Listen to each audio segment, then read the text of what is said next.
رسول اللہ صلی اللہ علیہ وسلم نے فرمایا کہ تم میں سے کوئی شخص جب اپنے اسلام کو عمدہ بنا لے، یعنی نفاق اور ریا سے پاک کر لے، تو ہر نیک کام جو وہ کرتا ہے اس کے عوض 10 سے لے کر 700 گنا تک نیکیاں لکھی جاتی ہیں، اور ہر برا کام جو کرتا ہے تو وہ اتنا ہی لکھا جاتا ہے جتنا کہ اس نے کیا ہے۔ صحیح بخاری حدیث نمبر 42۔ حضرت عائشہ رضی اللہ تعالی عنہا فرماتی ہیں کہ رسول اللہ صلی اللہ علیہ وسلم ایک دن میرے پاس آئے۔ اس وقت ایک عورت میرے پاس بیٹھی تھی۔ آپ نے دریافت کیا، یہ کون ہے؟ میں نے عرض کیا، فلاں عورت، اور اس کی نماز کے اشتیاق اور پابندی کا ذکر کیا۔ آپ صلی اللہ علیہ وسلم نے فرمایا، ٹھہر جاؤ، سن لو کہ تم پر اتنا ہی عمل واجب ہے جتنے عمل کی تمہارے اندر طاقت ہے۔ خدا کی قسم، ثواب دینے سے اللہ نہیں اکتاتا، مگر تم عمل کرتے کرتے اکتا جاؤ گے، اور اللہ کو دین کا وہی عمل زیادہ پسند ہے جس کی ہمیشہ پابندی کی جا سکے اور انسان بغیر اکتائے اسے انجام دے۔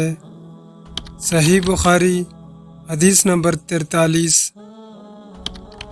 آپ صلی اللہ علیہ وسلم نے فرمایا، جس شخص نے لا الہ الا اللہ کہہ لیا اور اس کے دل میں جوں کے برابر بھی ایمان ہے، تو وہ ایک نہ ایک دن دوزخ سے ضرور نکلے گا، اور دوزخ سے وہ شخص بھی ضرور نکلے گا جس نے کلمہ پڑھا اور اس کے دل میں گھیوں کے دانہ برابر خیر ہے، اور دوزخ سے وہ بھی نکلے گا جس نے کلمہ پڑھا اور اس کے دل میں ایک ذرہ برابر بھی خیر ہے۔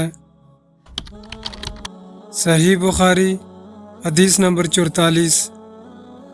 ایک یہودی نے حضرت عمر بن خطاب رضی اللہ تعالی عنہ سے کہا، اے امیر المومنین، تمہاری کتاب قرآن میں ایک آیت ہے جسے تم پڑھتے ہو، اگر وہ ہم یہودیوں پر نازل ہوتی تو ہم اس کے نزول کے دن کو یوم عید بنا لیتے۔ آپ نے پوچھا، وہ کون سی آیت ہے؟ اس نے جواب دیا، سورہ مائدہ کی یہ آیت کہ آج میں نے تمہارے دین کو مکمل کر دیا اور اپنی نعمت تم پر تمام کر دی اور تمہارے لیے دین اسلام پسند کیا۔ حضرت عمر فاروق رضی اللہ تعالی عنہ نے فرمایا کہ ہم اس دن اور اس مقام کو خوب جانتے ہیں جب یہ آیت رسول اللہ صلی اللہ علیہ وسلم پر نازل ہوئی۔ اس وقت آپ صلی اللہ علیہ وسلم عرفات میں جمعہ کے دن کھڑے ہوئے تھے۔ صحیح بخاری حدیث نمبر 45۔